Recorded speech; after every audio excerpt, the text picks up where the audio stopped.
Bismillahirrahmanirrahim. Assalamualaikum warahmatullahi wabarakatuh. Alhamdulillah wassalatu wassalamu ala Rasulillah Sayyidina Muhammad ibn Abdillah ballagha risalah wa addal amanah wa nasahal ummah wa ala alihi wa sahbihi wa mawalah amma ba'dah. Fa ya rabbi zidni ilma warzuqni fahma, rabbi shrah li sadri wa yassir li amri wahlul 'uqdatam min lisani yafqahu qawli. Subhanaka la ilma lana illa ma 'allamtana innaka antal alimul hakim. Shadaqallahul azim. Jamaah kaum muslimin dan muslimat yang dimuliakan oleh Allah Subhanahu wa taala, insyaallah kita akan lanjutkan surat Maryam, terakhir kita pada ayat yang ke-9. Kita mulai dari ayat yang ke-10, di mana pada ayat sebelumnya Nabi Zakaria mengadu kepada Allah Subhanahu wa taala tentang usianya yang sudah senja dan sudah pada masa yang paling senja. Jadi kata itiyya, waqad balagtu minal kibari itiyya, aku ini sudah sampai pada usia yang paling senja. Jadi kibar ini usia tua, senja, itiyya ini yang paling. Jadi sudah tidak ada lagi masa yang lebih baik daripada ini.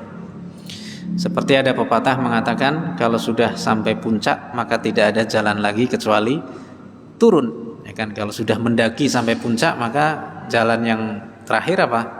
Kita turun lagi. Ya, seperti itu. Baik.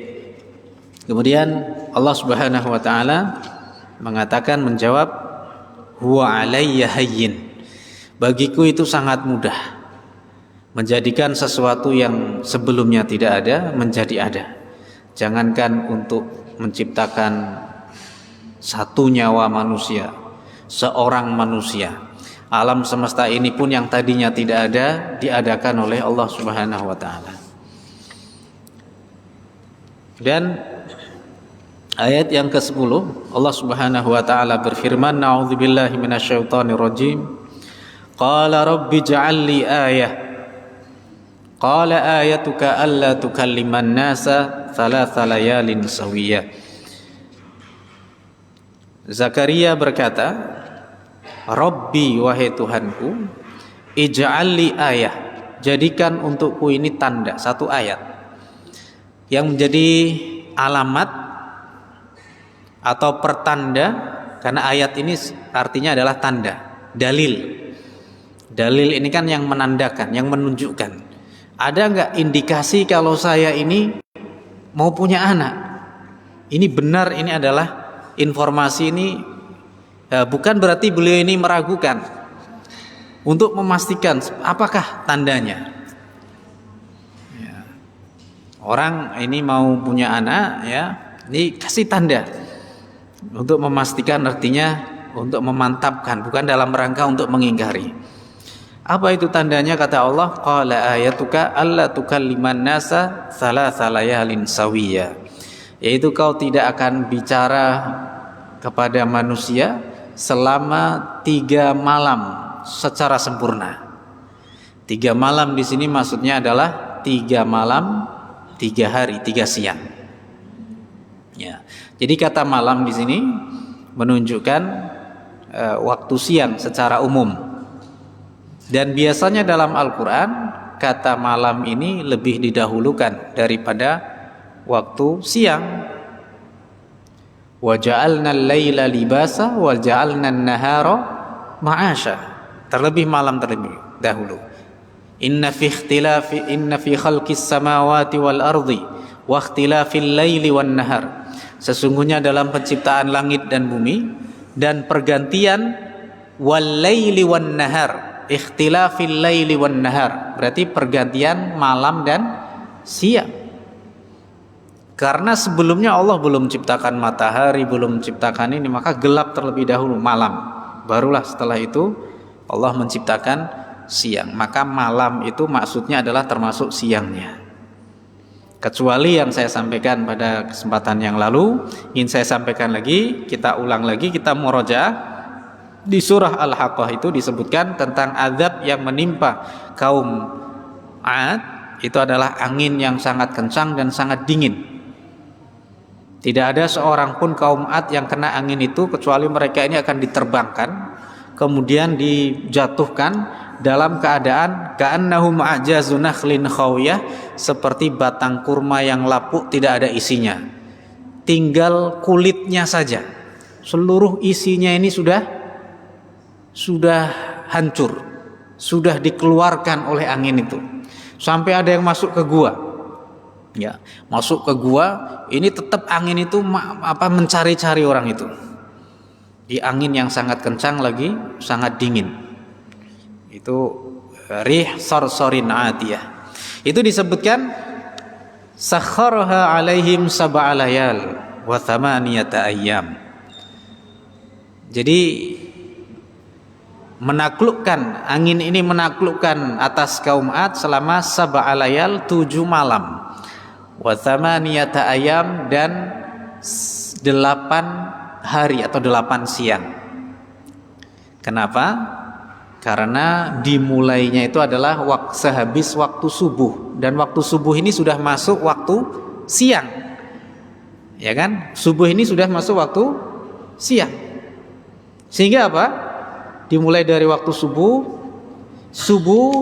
sampai maghrib, ini berarti ini masuknya 1 siang. Nah, malamnya itu kemudian dihitung 1 malam. Jadi siang dulu, kemudian malam. Kemudian besoknya lagi siang lagi, udah dapat 2 siang, kemudian baru 2 malam. Nah, hitungan di sini malamnya ini 7 dan siangnya ini adalah 8. Jadi dimulai dari subuh, berakhir sebelum maghrib, setelah waktu asar. Ada yang mengatakan, ya, meskipun pendapat ini juga masih berselisih antara para ulama, dimulai dari hari apa? Ada yang mengatakan mulai hari Rabu, karena hari Rabu ini, ada yang mengatakan Rabu ini hari nahas, ya kan? Yaumun nahsim mustamir. Ya, hari Rabu itu adalah hari naas yang berulang-ulang, sepertinya yang terus-menerus. Ya.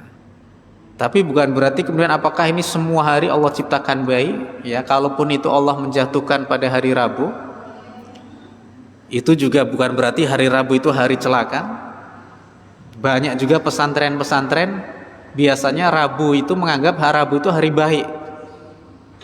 Ya, jadi kalaupun ada satu bencana, musibah, azab terjadi pada hari Rabu, bukan berarti hari Rabu ini adalah hari-hari yang artinya hari yang nahas, selalu nahas, ini tidak. Ya. Baik. Jadi Nabi Zakaria nanti dikasih tanda oleh Allah bahwa beliau ini nggak akan mampu berbicara selama 3 malam 3 siang. Jadi mau ngomong nggak bisa. Jadi ittaqala lisanuhu, lisannya ini kayak apa? Kayak ada yang mengikat. Ittaqala lisanuhu. Ya. Iqal dari kata ittaqala, dari kata iqal. Iqal ini tahu Bapak sorban orang Arab nih. Maka hitam-hitamnya itu yang untuk mengencangkan apa? Nah, itu yang warnanya hitam itu, mengencangkan itu namanya iqal. Jadi kayak semacam ikatan yang untuk mengencangkan surban itu. Nah, kayak gitu. Nah, itu iqal. Jadi ada ikatannya. Jadi lisannya ini kayak terikat. Nabi Musa alaihissalam ketika hendak bertemu dengan Fir'aun, beliau berdoa sama Allah, Rabbi syrah li sadri wa yassir li amri wahlul 'uqdatam min lisani. Ya Rabbi syrah li sadri, ya Allah lapangkan dadaku, wa yassir li amri, mudahkan urusanku, wahlul 'uqdatam min lisani, dan lepaslah ikatan yang ada pada lisanku. Karena menghadapi orang ini enggak perkara mudah. Ngomong di hadapan orang banyak ini bukan perkara yang mudah. Bahasanya nyekel mic ora gampang, bahasanya kayak gitu. Ya, nyekel tok gampang, tapi kadang untuk berbicara di hadapan orang ini kita ini, apalagi ini Nabi Musa pun sampai seperti itu, minta sama Allah, ya Allah, tolong ini lisanku ini dilancarkan ketika nanti berhadapan dengan Firaun. Ini Nabi Zakaria ini bukan dalam rangka beliau ini kemudian nervous, grogi di hadapan kaumnya, enggak, tetapi memang tanda yang Allah berikan pada beliau ini, beliau tidak bisa dan tidak mampu untuk berbicara selama 3 malam 3 siang. Iqtaqala lisanuhu min ghairi marad. Jadi tanpa ada penyakit sebelumnya, tiba-tiba beliau memang tidak mampu berbicara kepada orang selama 3 malam 3 hari. Untuk memastikan juga apakah ini datangnya dari siapa. Ya, jadi minta ayat di sini. Qala rabbi ja'alli ayah, tanda yang menunjukkan atas terjadinya, yaitu apa yang diminta dan terrealisasinya, ya. Dan hasil ini maksud, artinya hasil ini bisa digapai. Ya, ini sesuai dengan keinginan daripada Nabi Zakaria, minta apakah berita baik ini, ya. Ada yang mengatakan apakah berita baik ini datangnya betul-betul dari Allah untuk memastikan, atau jangan-jangan dari setan. Nah, ya, karena bisa saja iblis ini memberikan satu keraguan-raguan atau informasi yang tidak jelas seperti itu, ya. Meskipun ini ada pendapat yang mengatakan seperti itu, tapi yang jelas Nabi Zakaria minta tanda kepada Allah. Apa tandanya? Kalau saya ini akan punya anak, yaitu qala ayatuka alla tukalliman nas tsalatsa layalin sawiyya. Ya. Jadi bahwasanya tandanya adalah engkau tidak akan mampu berbicara, ya. Padahal tidak ada musibah yang menimpamu atau ada sakit yang menimpa engkau, wahai Zakaria. Ya. Maka dijelaskan di sini pada ayat selanjutnya, yaitu ayat yang ke-11, fa kharaja ala qaumihi minal mihrabi fa auha ilaihim an sabbihu bukratan wa ashiyya. Lalu Nabi Zakaria keluar, ya, menuju kaumnya, keluar dari mihrabnya, mihrab beliau, fa'auha ilaihim an sabbihu bukratan wa ashiyya, dan beliau ini auha, yaitu memberikan tanda, yaitu dengan bahasa isyarat dengan tangannya, ya, supaya mereka ini bertasbih kepada Allah bukratan wa ashiyya, yaitu di waktu pagi dan di waktu petang. Jamaah sekalian rahimakumullah. Jadi mihrab, ya, kalau kita berbicara mihrab, kita tahu kan mihrab ini adalah tempat untuk sholat, kan, gimana imam ini, tempatnya imam itu namanya adalah mihrab. Kalau untuk khutbah itu namanya minbar, ya kan. Ya, mimbar itu kalau kita berbicara mimbar itu biasanya tempatnya tinggi. Ya. Mimbar itu biasanya tempatnya adalah tinggi, supaya seorang khatib ini bisa melihat dan juga mudah dilihat oleh jamaahnya. Ya, kalau kita banyak di luar negeri itu biasanya yang namanya mimbar itu tinggi seperti itu. Ya, bisa ini dikatakan mimbar, meskipun ini juga lebih kepada kayak podium seperti itu, ya. Kalau di Indonesia banyak podium nih, tapi kalau mimbar tuh biasanya agak naik, ya, ada tempatnya naik. Nah, itu mimbar. Kalau mihrab ini tempat untuk sholat, tempat imam. Apa itu makna mihrab? Mihrab itu kalau kita berbicara secara bahasa, secara etimologisnya adalah nama mihrab itu adalah maksudnya adalah musolla, ya, tempat untuk sholat. Diambil dari kata harb. Harb itu artinya adalah perang. Mihrab ini adalah alat atau tempat untuk perang. Maksudnya apa? Ketika orang ini sholat, maka dia seperti memerangi setan. Jadi itu makna yang secara bahasa mihrab itu apa? Alat atau tempat untuk perang. Orang ketika berdiri di mihrab ini seakan-akan dia sedang memerangi setan. Seperti kalau dia sholat, ya. Karena orang yang berada di mihrab ini kan, apa ada orang ini berbuat yang enggak macam-macam di mihrab? Berani nggak orang ini berbuat macam-macam di mihrab ini? Nggak ada ini, kan, karena ini tempat di mana dia harus berperang dengan dengan syaitan. Mihrab dari kata harb, ya. Jadi ketika seseorang yang berdiam diri di mihrab, seakan-akan dia sedang memerangi syaitan. Ya. Nah, kalau kita berbicara mihrab, jamaah sekalian, mihrab itu dulu itu punya ciri khas bangunan mihrab itu.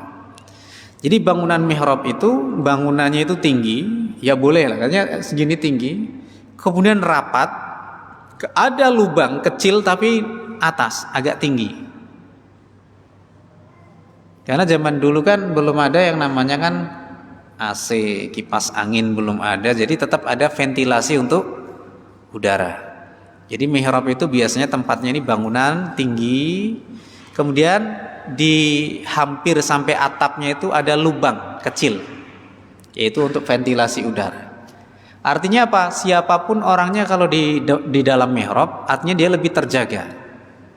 Maryam, ya kan, ketika diasuh oleh Nabi Zakaria, kullama dakhala 'alaiha Zakariyal mihraba. Setiap kali, acap kali Nabi Zakaria ini masuk, ya, artinya menjumpai Maryam di dalam mihrabnya, ya kan? Jadi maksudnya Maryam ini terjaga, wanita suci, ya, gadis perawan yang menjaga kehormatannya, menjaga ifahnya, itu tinggal di mihrab.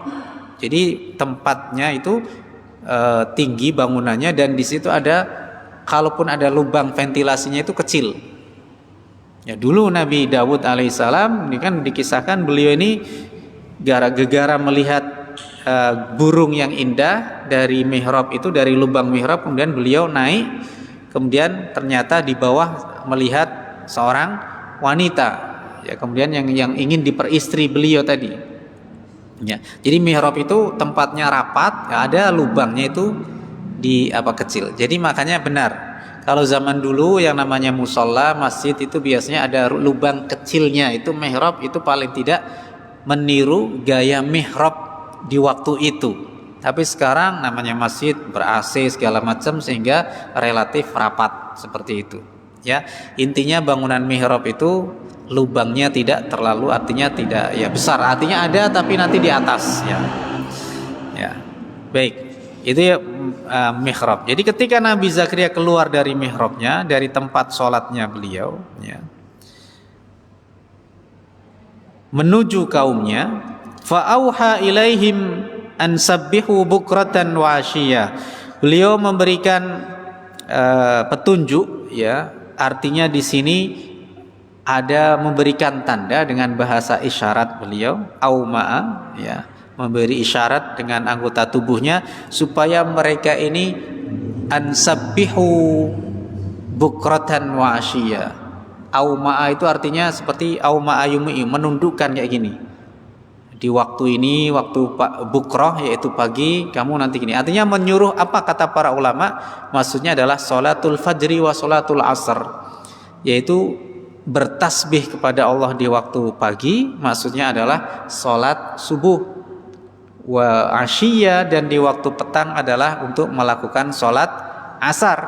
Karena seseorang ini sholat, ya, berarti kan dia di dalamnya juga bertasbih, banyak bertasbih kepada Allah, ya. Ketika ruku membaca tasbih, ketika sujud juga membaca tasbih, seperti itu. Ya, di sini menyuruh, siapa Nabi Zakaria ini menyuruh kepada kaumnya untuk senantiasa bertasbih kepada Allah, maksudnya melakukan sholat di waktu pagi dan petang, yaitu sholat subuh dan juga sholat asar. Ini sholat subuh dan sholat asar ini termasuk yang dikatakan oleh Nabi sholat yang paling berat bagi kaum orang-orang munafik,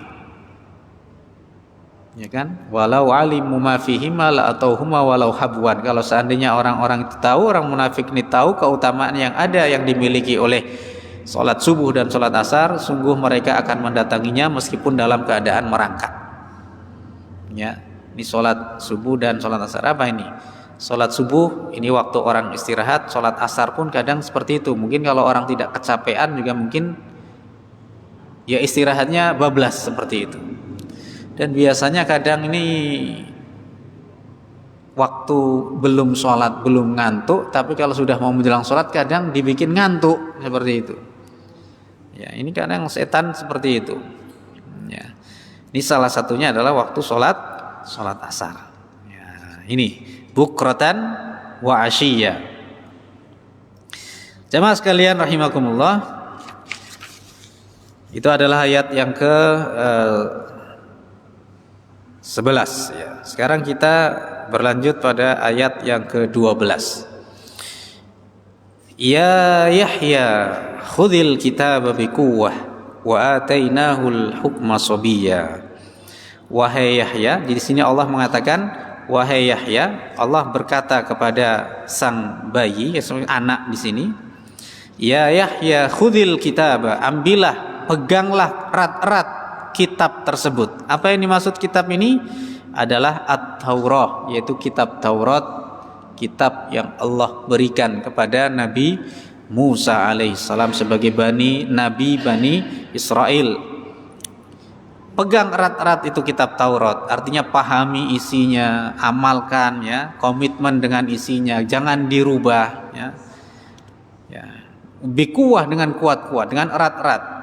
Wa atainahul hukma sabiyya, dan kami berikan hikmah kepadanya.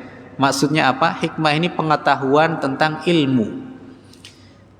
Ya, wa atainahul hukma sabiyya. Al hukma di sini al hikmah. Dan beberapa ayat al hikmah ini diartikan dengan sunnah, artinya hadis kata Nabi. Wa yuallimuhumul kitaba wal hikmah, dan mengajarkan kepada mereka Alkitab, Al-Quran, wal hikmah, dan hadis, artinya sunnah. Nah, di sini al-hukmah yang dimaksud pada surat Maryam ayat ke-12 ini adalah pemahaman terhadap isi Taurat dan mengamalkannya. Ya, di sini adalah apa? Al-hukmah. Wa atainahul hukmah, kami berikan itu kepada Yahya, kata Allah, ya, berupa pemahaman sobiyya, dalam keadaan yang masih anak-anak. Jadi Nabi Yahya ini meskipun masih bocah tapi sudah diberikan pemahaman tentang kitab Taurat. Ya. Jamaah sekalian rahimakumullah, yang dimaksud kitab adalah kitab Taurat ya.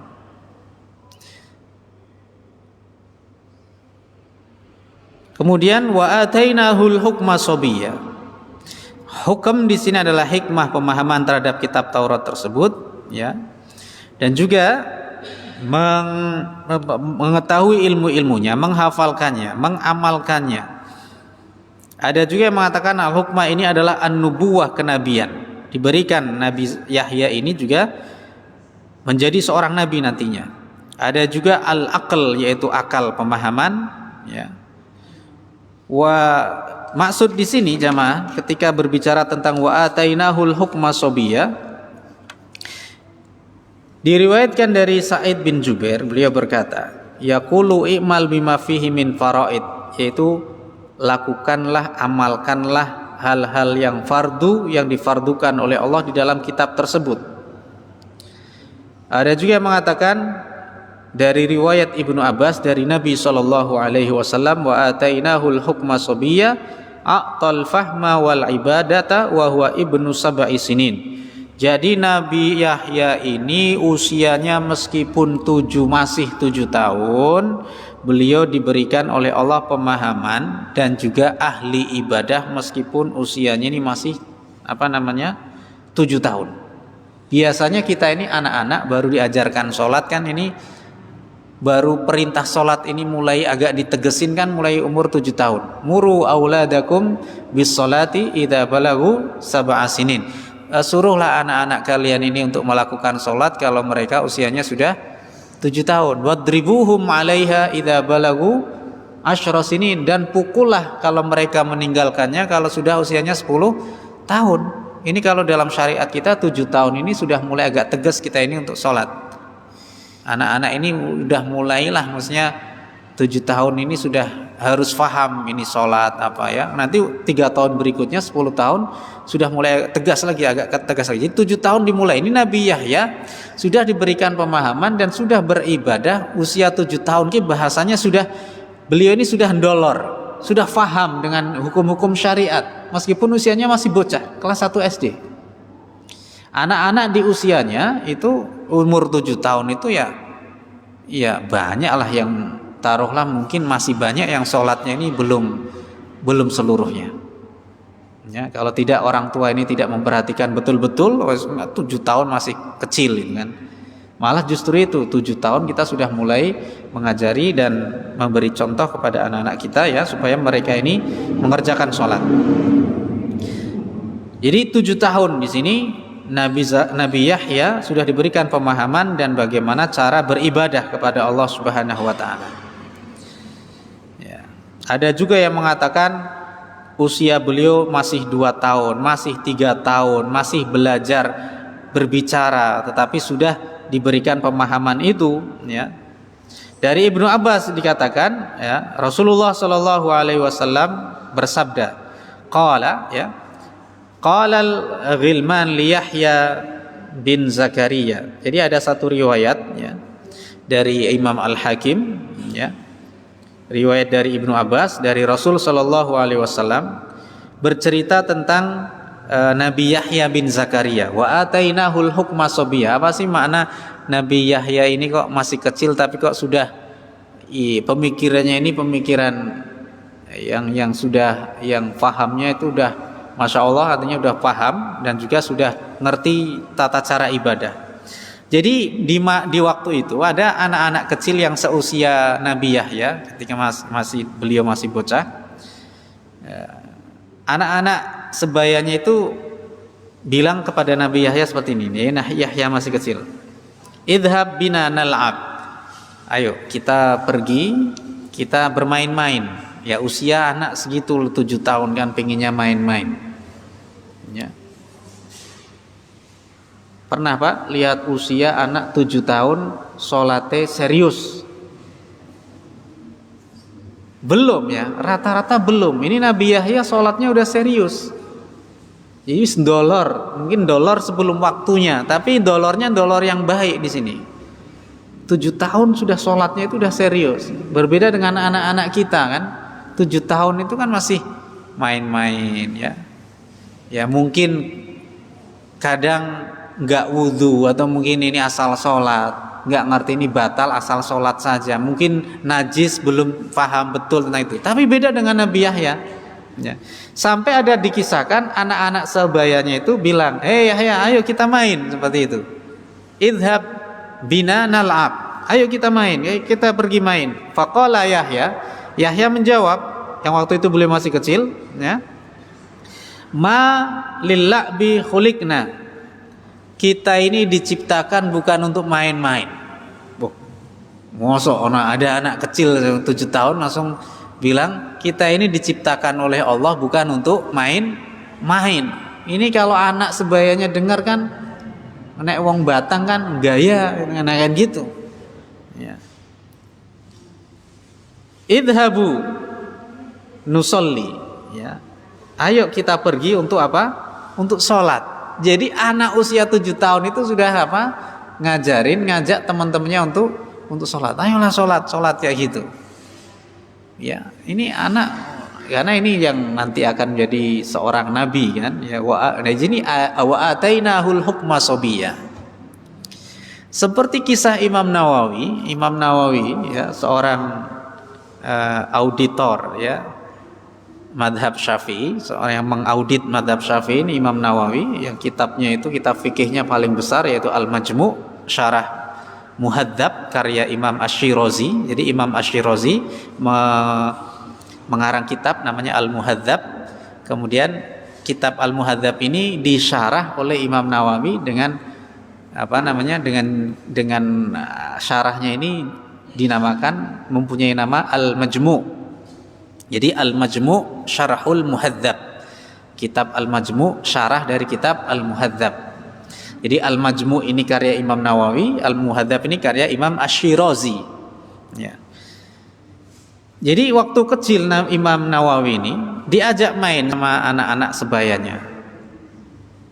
Dan beliau ini anak yang tidak pintar bermain. Ya bahasanya seperti ini. Yang lainnya main bola pada pintar-pintar, saya lihat anak-anak kecil dulu zaman saya kecil itu main bola itu bolanya dikejar-kejar sama ini semuanya. Jadi teknik bola itu nggak pada pinter. Tapi sekarang ini anak-anak kecil goceknya udah masya Allah, ya kan? Maksudnya goceknya udah pintar-pintar Indonesia itu. Indonesia itu kalau kecil nih apa pintar-pintar dia main bola ini, ya kan? Dulu ada U12 itu kan sampai ke semifinal Piala Dunia itu. Tapi kalau sudah usia 23 ke atas, nah ini sudah mulai Indonesia udah mulai ini ambiar itu kan itu. Jadi anak-anak kecil itu yang main-main, saya lihat kalau ke lapangan anak kecil main bola itu udah pintar gocek, pintar apa ini, dia teknik boleh lah kayak gitu. Itu Imam Nawawi waktu itu beliau nih waktu kecil nggak peduli dengan hal itu, sampai beliau itu karena tidak bisa main seperti anak-anak pada usianya, beliau itu nangis saja. Ya, beliau itu nangis kan, sampai ada seorang syekh mengatakan, ada melihat di samping ini anak-anak bermain, ini ada anak kecil, Nawawi kecil ini nangis. Kenapa kamu wahai bocah itu kan? Ya artinya ya saya itu tidak bisa bermain seperti teman-teman saya itu kan. Nah, saya ini pun punya ada semacam kayak apa ya, semacam kayak firasat ini anak ada sesuatu kan gitu kan. Ini yang akhirnya beliau ini pada usia dewasanya beliau menjadi seorang audit dari mazhab Syafi'i, Imam Nawawi. Ya.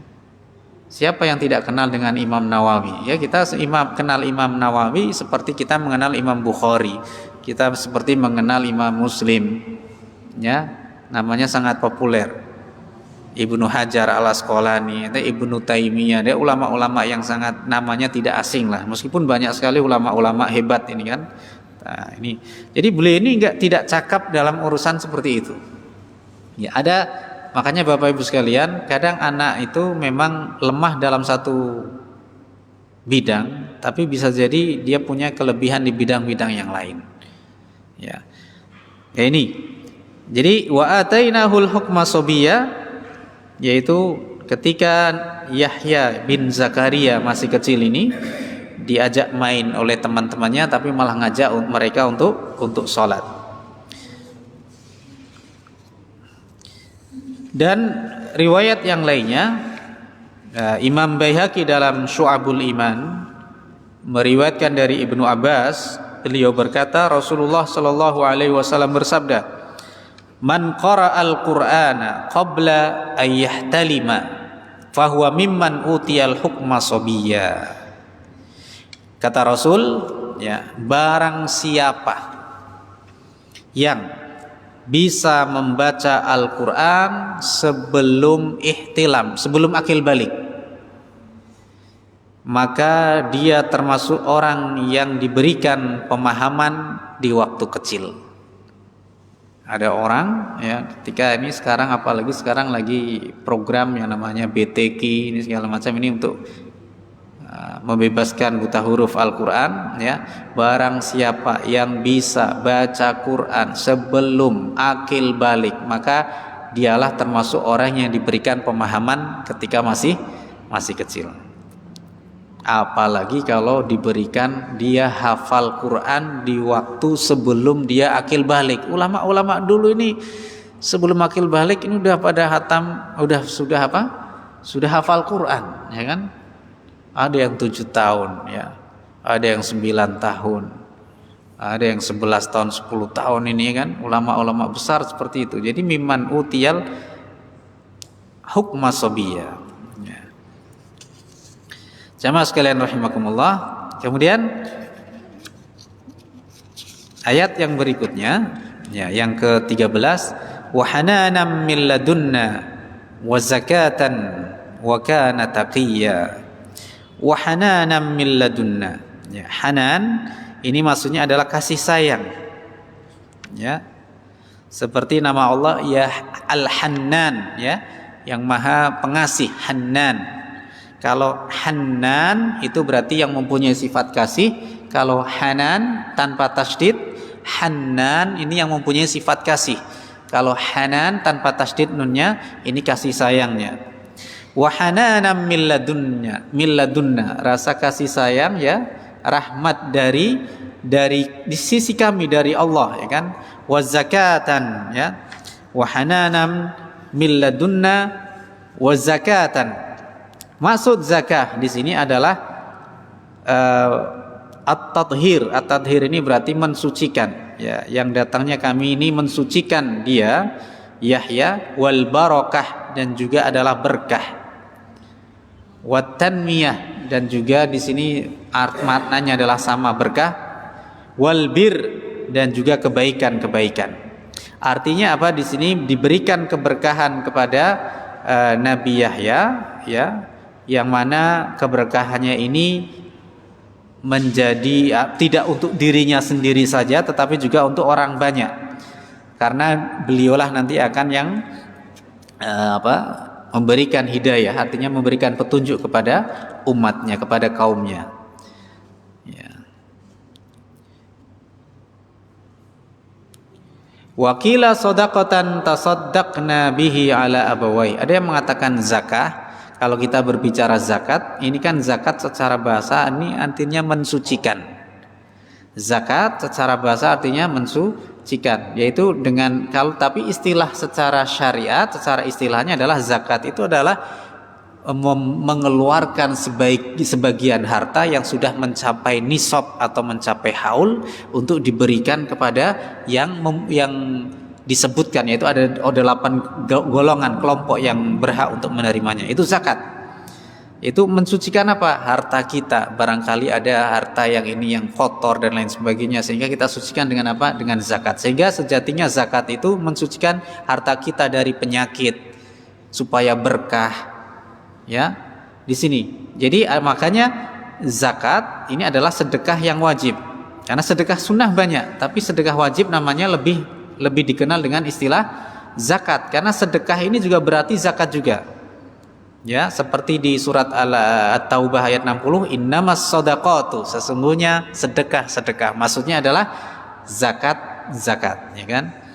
Di sini sedekah yaitu zakat di sini maksudnya ada sebagian yang menafsirkan yaitu sedekah yang Allah berikan kepada Nabi Zakaria.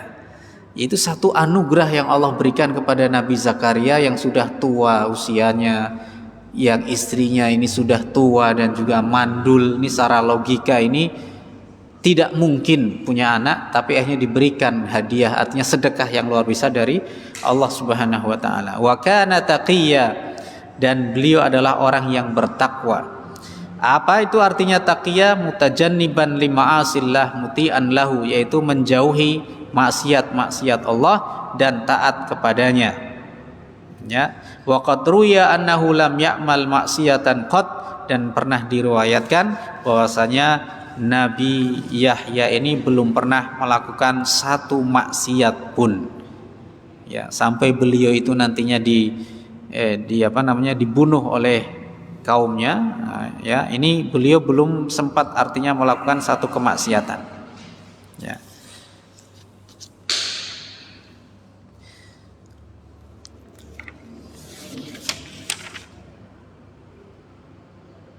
Wa barram biwalidayhi wa lam yakun jabbaran nasiya.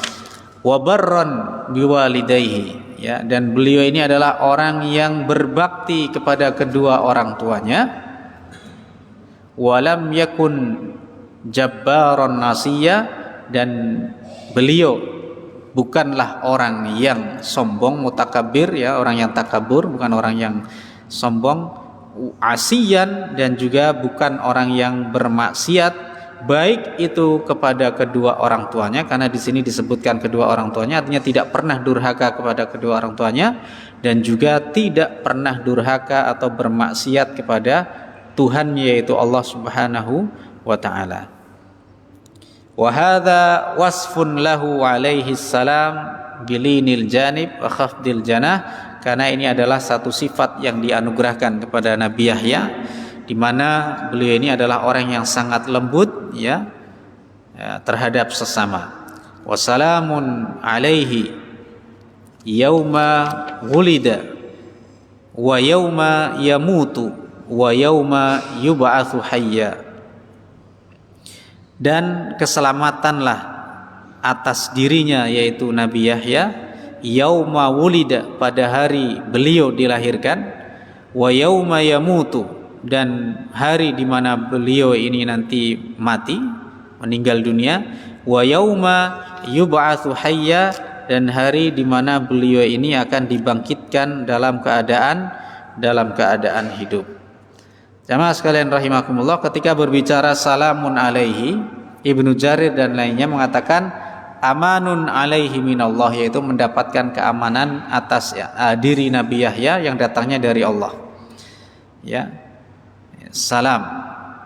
Karena salam ini bisa berarti adalah doa keselamatan, bisa juga ini adalah salam dimaksud adalah tahiyah. Tahiyah itu berarti hormat. Jadi orang ketika diberikan salam itu orang ini identik, orang ini dihormati daripada, jadi sudah didoakan dan juga dihormati. Jadi salam ini adalah, makanya di dalam Al-Quran di surah An-Nisa dikatakan wa idza huyyitum bitahiyyah fahayyu bi ahsana minha aw rudduha.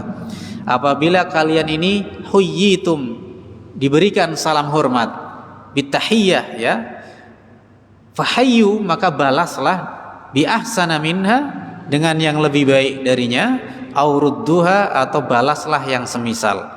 Jadi intinya memberi salam itu tidak sekedar doa, tapi juga memberikan hormat, melebihi hormat orang yang hormat seperti itu.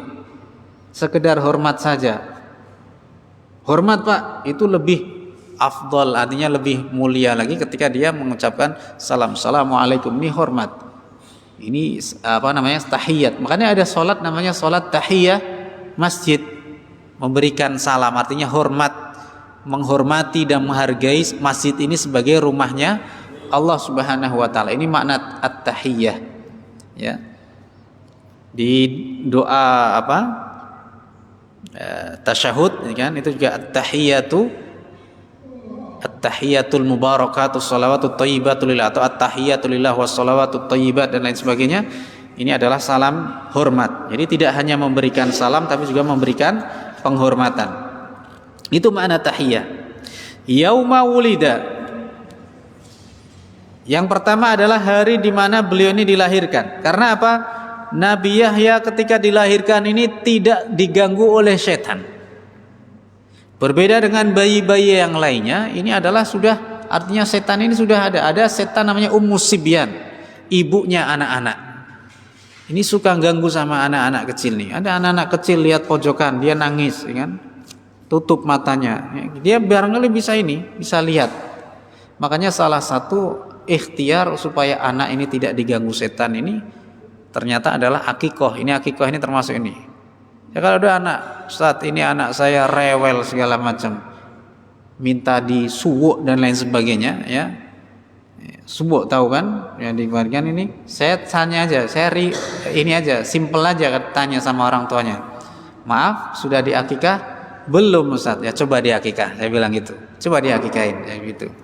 Ya itu salah satu ikhtiarnya adalah dengan akikah. Dan juga orang tua ini rajin mendoakan kepada anaknya, ya, diusapkan ketika dia tidur, banyak di ruqyah oleh orang tuanya supaya dia terbebas. Kemudian kalau mau maghrib jangan diajak keluar, ya kan, anak-anak ini, ya kan, tutup pintu, tutup jendela, ya, tutup ini bejana-bejana, ya. Setan meskipun dia bisa terbang, bisa menyelam ke mana, ke dalaman, ke air laut yang sangat dalam, tapi ada bejana ditutup grep gitu aja, dengan bacaan bismillah setan nggak bisa buka. Sehebat-hebatnya jin yang bisa terbang ke angkasa dan dia bisa menyelam ke dalamnya lautan, dia tidak bisa membuka rumah yang pintunya ini ditutup dengan jendelanya dengan ucapan bismillah. Itu. Baik jamaah sekalian rahimakumullah. Mudah-mudahan bermanfaat. Insyaallah kita akan lanjutkan pada kesempatan yang lainnya. Subhanakallahumma bihamdika asyhadu an la ilaha illa anta astaghfiruka wa atubu ilaik. Assalamualaikum warahmatullahi wabarakatuh.